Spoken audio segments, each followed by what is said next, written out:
Hello. Today, we're talking about conflict resolution in relationships. Amen. All right. So let's jump right to it. First thing is understanding your feelings. First, this part is really important because it involves you, like the person. Because, well, it means knowing how you feel, why you feel that way, being specific about how you actually feel.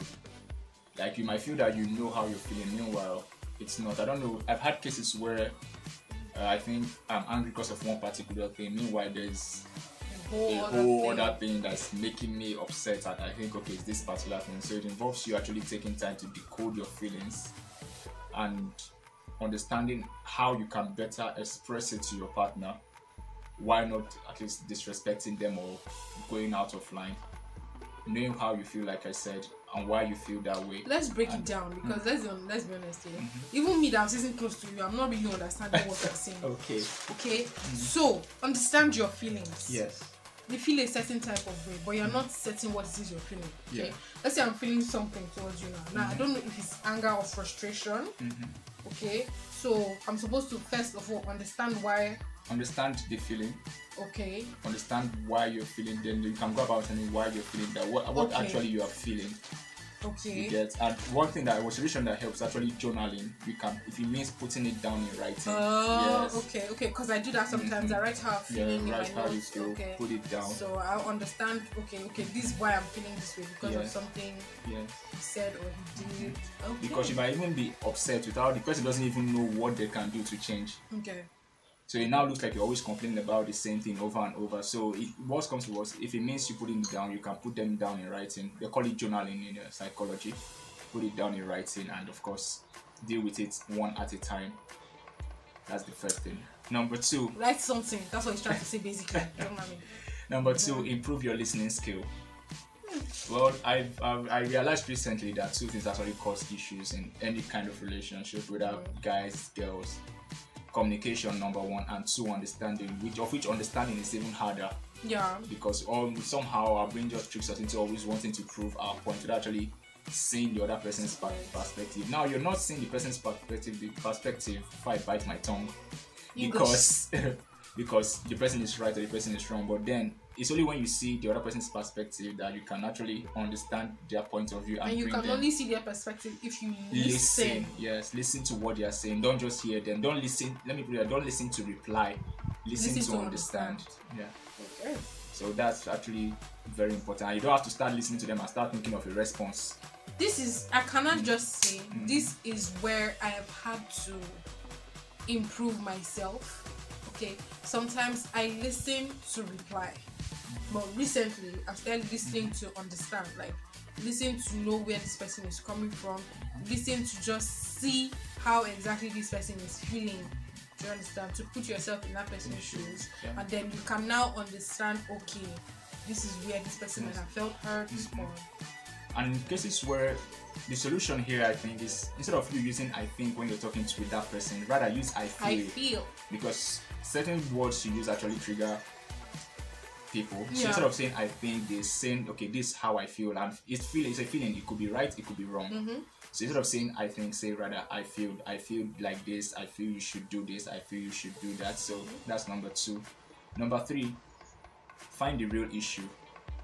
Find the real issue. Can I just say, if anybody on this earth at all has been listening to counseling shows or watching counseling videos, you would know that sometimes the way you're feeling is not, or what you're feeling is not the thing that you think caused the issue. Is maybe a whole barrage of things, or like a whole English is hard. Basically, is that you should know the real issue. There might be. Imagine you're having a bad day, and let's say you get back home to your partner, and let's say, for example, he doesn't like his toilet sit up, and he tells you okay, call my name with your full chest. She doesn't like the toilet sit up. I'm not talking about it. That's good. Then you tell your partner. You might actually just get really upset.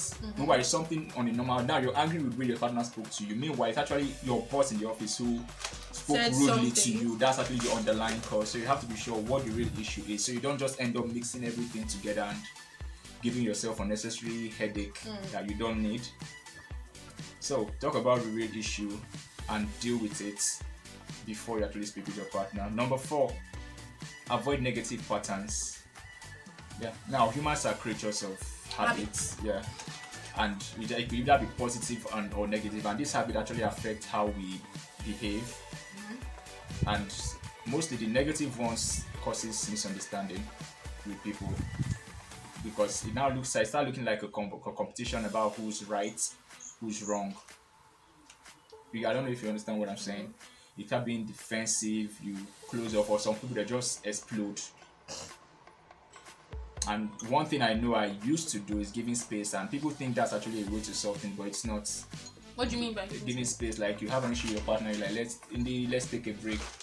You just walk and you just like again call my name with your full chest. Let's take a break. No, a break. I mean like people that just say let's take a break and they call you 2 breaks back later. Oh, it's actually it's actually toxic. The whole my own issue is right now at that moment, my own habit is at that moment that we have an issue, we need space. Yeah. Because our emotions are running high, and then it will not allow us to discuss. So okay. And then another thing too that people do that doesn't actually a negative pattern is this whole silent treatment thing. That's actually toxic. But call my name with your full chest. Anyway, basically humans are prone to fall back to negative patterns. So call my name with your full chest. When you see yourself going there, you should actually get out of it. Fix the communication issue instead of I'm not letting this go. Pattern. Call my name with your full chest. Number 5, forgiveness. Now, if you find yourself where you feel the trust is being broken, the thing you're feeling actually could be disappointment, bitterness, anger, resentment. That's what you're feeling. The whole thing about you talking about your trust, that's basically how you're feeling. But because you can't break down those emotions, you just call it one thing. This person betrayed my trust, and a host of other emotions that you feel. And if you're the one who actually did that to the other person, you might be feeling guilty, you might be feeling ashamed. Understand something, forgiveness is a process. You get me? It's not something you just flip a light switch, and it's a process. And how it starts, if you want it to be easier for you, practice total honesty. It's easier when your partner is even honest. Practice total honesty with the person, and putting your partner first can help.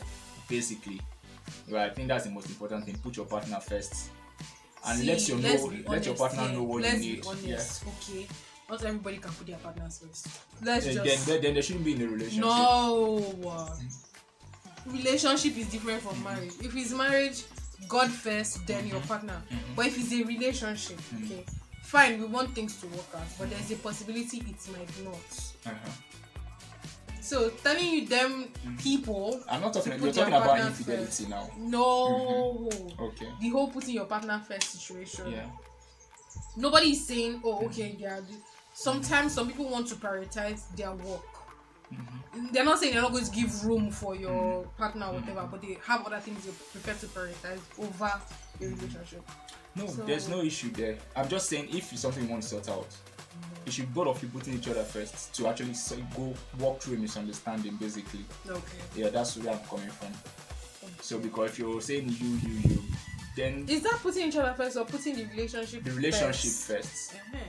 The relationship involves your partner. Is it two of you? It's the two of you. So that's it. Then finally, is find a common ground. Find a common ground to sort out things. Understand each other's perspective. Then you find a common ground and seek a solution for yourself. A solution that at least both of you can both live with.